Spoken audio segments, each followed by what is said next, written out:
சற்று முன் கிடைக்கப்பெற்ற மிக மிக முக்கியமான செய்தி ஒன்று வெளியாகி உள்ளது. ஸ்டாலின் பதவி பறிபோவது உறுதிதான்.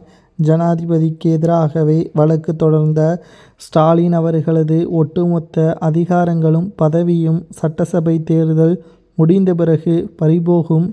திமுகவின் மீது, ஆட்சி அதிகாரத்தின் மீது மக்கள் நம்பிக்கையில்லாமல் இருக்கிறார்கள். அதே சமயம் ஆளுநருக்கு எதிராகவும் ஜனாதிபதிக்கு எதிராகவும் உச்சநீதிமன்றம் வரை சென்று அவமானப்பட்டு தமிழகத்திற்கு திரும்பியுள்ளார் திமுகவின் தலைவர் ஸ்டாலின் அவர்கள். இது நிச்சயம் அவமானப்படக்கூடிய ஒரு நிகழ்வாகத்தான் தமிழக மக்கள் நினைக்கிறார்கள். ஆளுநர் RN ரவி அவர்கள் மசோதாவிற்கு கையெழுத்திடவில்லை என்றால் அவரை மட்டும்தான் நீதிமன்றத்திற்கு வரவழைத்திருக்க வேண்டும். ஆனால் இந்தியாவின் முதல் குடிமகன் ஜனாதிபதி மீது வழக்கு தொடர்வது எந்த விதத்தில் நியாயம்? நீதிமன்றமே தற்பொழுது சரமாரியான கேள்விகளை ஸ்டாலின் அவர்களுக்கு எதிராக முன்வைத்துள்ளது.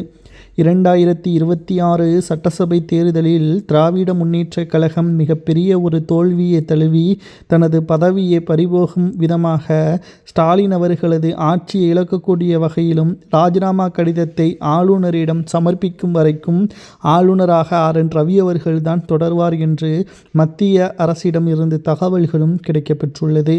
ஏனென்றால் ஆளுநரது RN ரவி அவர்களது பதவிக்காலம் முடிவடைந்து கிட்டத்தட்ட 1 வருடங்கள் ஆகிவிட்டது.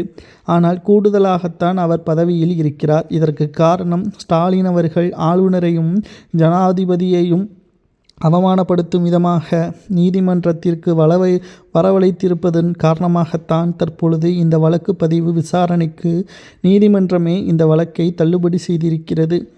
ஆகையால் ஜனாதிபதி அவர்களை அவமானப்படுத்தும் நோக்கத்துடனும் ஆளுநரை அவமானப்படுத்தும் நோக்கத்துடனும் செயல்பட்டதாக கூறி ஆளுநர் RN ரவி அவர்களது கையிடமே ஜனாதிபதி அவர்களுக்கு மன்னிப்பு கேட்கக்கூடிய கடிதத்தை ஒன்று அனுப்ப வேண்டும்.